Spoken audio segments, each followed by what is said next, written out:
I watched from the kitchen window as Karen stormed across the cul-de-sac. Her Lululemon leggings stretched tight over thighs that hadn't seen a squat since Pilates went virtual, screeching into her phone like she was auditioning for a Real Housewives reboot. Yes, officer, she's trespassing right now. That barn's HOA property, and my Labradoodle could get hurt.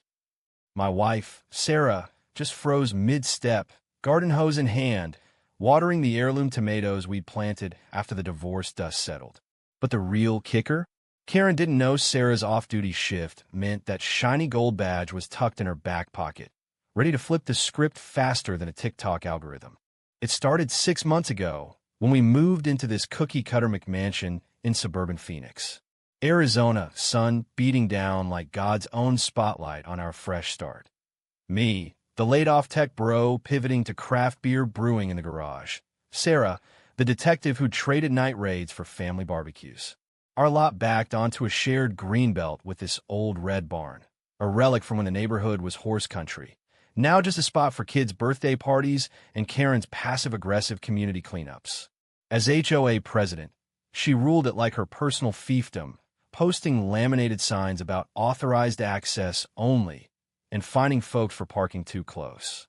We'd asked nicely about using it for Sarah's community yoga classes, free sessions for single moms, the kind of thing that should have earned us a gold star. But Karen? She emailed back, absolutely not. Liability issues. And frankly, your vibes don't align with our aesthetic. Vibes. From a woman whose front yard screamed, "Bless this mess," with those inflatable Santas up year-round. We let it slide at first, Arizona nice and all, but then she escalated. Anonymous notes in our mailbox. Keep your rabble out of sight. Sarah laughed it off over IPAs on the patio, but I saw the flicker in her eyes, the same one from her academy days, when rookies got hazed for being too green. One Saturday, we ignored the signs. Sarah set up mats in the barn for a dozen women, laughter echoing off the rafters as they flowed through sun salutations. I manned the cooler with lemonades, feeling like the king of domestic bliss, until the sirens wailed. Karen had called it in as a break-in. 2 squad cars screeched up, lights flashing like a bad cop show. The officers, guys Sarah had trained with, stepped out, hands on holsters, scanning the scene. Sarah emerged from the barn, ponytail swinging, surrounded by grateful moms folding mats. "Everything okay here?" one cop asked, eyeing the group. Karen burst from her hiding spot behind the azaleas, triumphant, jabbing a manicured finger. "Arrest her. She's violating HOA bylaws, trespass, endangerment, the works." The air went still, that dry desert heat thickening with her venom. Sarah turned, slow as a Western showdown, and pulled the badge from her pocket. It caught the sun, flashing like Judgment Day. "Detective Sarah Hale, badge number 4782. And you are?" The color drained from Karen's face faster than tequila at a spring break rager. Her mouth flapped open, a goldfish in athleisure. The cops, her cops, burst out laughing, one clapping Sarah on the back. "Sarge, you didn't tell us you were running bootleg yoga now." The moms? They whipped out phones, filming the whole meltdown, hashtags flying. "HOA Karen down, badge babe." Karen stammered, This is a setup. You're abusing your position." But Sarah just smiled that cop smile, the one that says I've seen worse than your wine mom rage. "Ma'am, if you'd like, we can discuss this at the station. Or you can drop the complaint and maybe join next class. On me."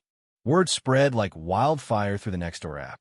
By Monday, the HOA board was in uproar, petitions to oust Karen circulating faster than her forwarded chain emails about Neighborhood Watch. She tried damage control, a weepy Facebook Live from her kitchen island, sobbing about misunderstandings and overzealous protection. But the videos went viral, racking up 50K views, comments roasting her from sea to shining sea. Power trip much? Cops for a barn? Peak suburbia.